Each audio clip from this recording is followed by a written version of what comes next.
Buen día, mi nombre es Catarina Penilla y junto a mis compañeros Juan Blanco, Juliana Durán y Juan Castañeda hablaremos el día de hoy sobre la cavitación y la capilaridad en los fluidos.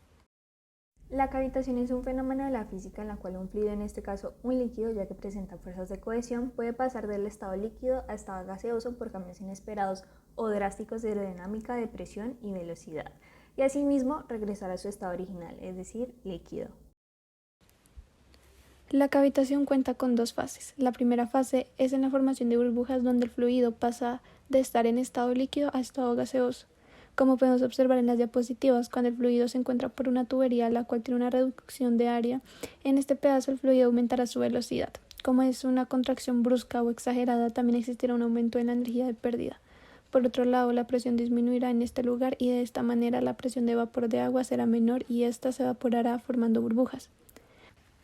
Para la implantación de burbujas en donde el líquido que se encuentra en estado gaseoso vuelve a su estado líquido inicial. Esto se da cuando el área de la tubería vuelve a su área inicial, como podemos observar en las diapositivas. De esta manera su velocidad disminuirá, al igual que su energía de pérdida, y la presión aumentará. Cuando la presión aumenta, las burbujas formadas anteriormente sufrirán una deformación que luego ocasionará la implosión de las mismas burbujas. Dentro de ellas, cuando surge la implosión, también se forma algo denominado microjets. Cuando esto pasa, lo que hace es que choca con la tubería, generando daños en la misma y un ruido muy fuerte. Ahora hablaremos de la capilaridad. La capilaridad de un fluido, en este caso agua, en estado líquido, es la capacidad que tiene para fluir en lugares estrechos sin la necesidad de alguna fuerza externa.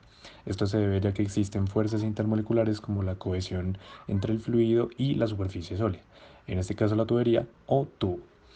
Para que esto suceda, el diámetro del tubo o de la tubería debe ser pequeño, ya que combina la tensión superficial y las fuerzas adhesivas o cohesivas entre el líquido y las paredes del sólido para poder impulsar el fluido. Es necesario conocer la definición de tensión superficial. La tensión superficial es la fuerza por unidad de longitud que ejerce una superficie de un fluido líquido sobre una línea cita. Sobre la misma, esta fuerza es perpendicular a la línea tangente a la superficie y teniendo en cuenta el agua, esta tensión superficial es de 0.059 newton sobre metro. El ejemplo más claro en la capilaridad son los tubos capilares, ya que para el ascenso o descenso del fluido se necesita la fuerza de adhesión entre sólido y líquido, es decir, el fluido con las paredes del tubo, y de cohesión entre líquido y aire debido a la tensión superficial. El fluido deja de subir o bajar para mantenerse constante en el momento en que las fuerzas que impulsan el líquido hacia arriba se contrarrestan con las que empujan el líquido hacia abajo. En el video podemos observar 6 diferentes experimentos para detallar más a fondo la capilaridad. El experimento número 1 tiene en cuenta la cohesión de las partículas de un líquido en el cual, por medio de dos fluidos a distintas alturas y un tubo que las conectan, el fluido a mayor altura fluirá hasta el fluido de menor altura. Esto pasa ya que la gravedad tira hacia abajo desde la columna más alta del fluido, donde la presión se reduce, llevando así el fluido a la dirección del otro.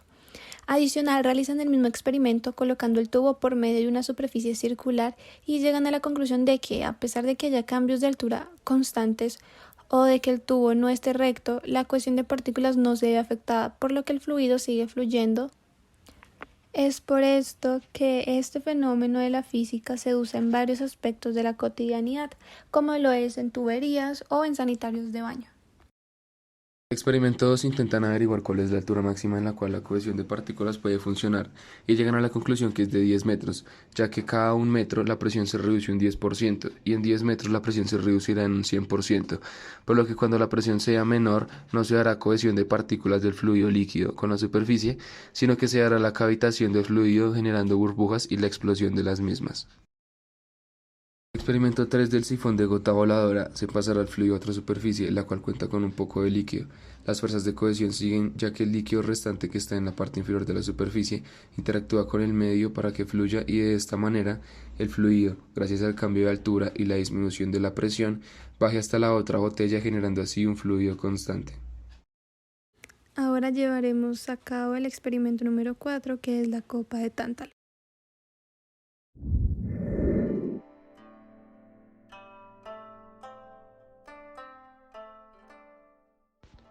Para realizar el experimento de la copa de tántalo, vamos a necesitar los siguientes materiales: un pitillo con acordeón, un vaso plástico y una pistola de silicona.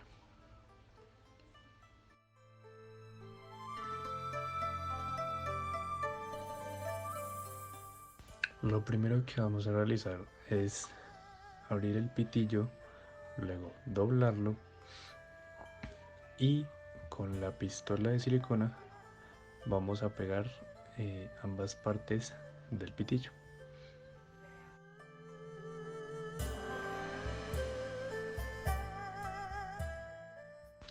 Para realizar el hueco en el vaso se pueden utilizar varios métodos, pero en este caso utilizamos un cuchillo caliente.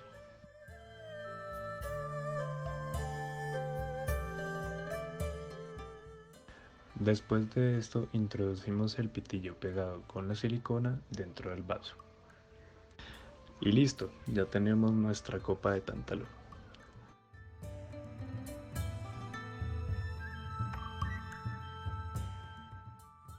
Para realizar el experimento, llenamos el vaso con agua. Nos damos cuenta que el sifón no comienza hasta que el agua sobrepasa el nivel del pitillo. Y cuando el agua llega por debajo del nivel del orificio interno del pitillo, el sistema del sifón deja de funcionar.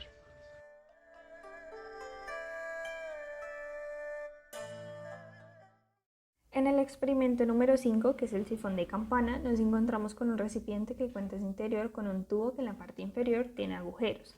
En este caso podemos observar que a pesar de que el tubo presenta vacíos en su estructura, el fluido no va a caer hasta que éste no se cubre en su totalidad. Esto pasa ya que cuando se cubre, el cambio de presión entre el fluido y el tubo hacen que el fluido pueda bajar gracias a la gravedad. Del experimento 1 podemos concluir que la capilaridad depende de un cambio de altura entre los dos fluidos. De esta manera existirá un cambio de presión y el mismo fluido podrá descender o fluir entre ellos. En el experimento 2 podemos concluir que la capilaridad del agua puede estar hasta en un cambio de altura de 10 metros, ya que como se mencionó anteriormente, si es mayor se ve el fenómeno de la cavitación. En el experimento 3, otra vez podemos concluir que la gravedad influye en la capilaridad del fluido, ya que sin esta o en el cambio de altura no existiría un cambio de presión y por ende el fluido no podría fluir entre los dos recipientes. Del experimento 4 podemos concluir que hasta que el tubo no se encuentre a la misma altura del fluido, este no podrá fluir por él mismo. Por último, del experimento 5 podemos concluir que al cubrir por completo el tubo, la presión disminuye porque gracias a la gravedad este puede fluir hasta abajo. En general podemos concluir que la capilaridad va de la mano de la cavitación, puesto que en ambas influye la presión, la altura o la longitud de la tubería y la cohesión de las partículas. Además, la implosión de las burbujas en la cavitación afecta a las partes sólidas de la tubería, generando así posibles daños en la misma.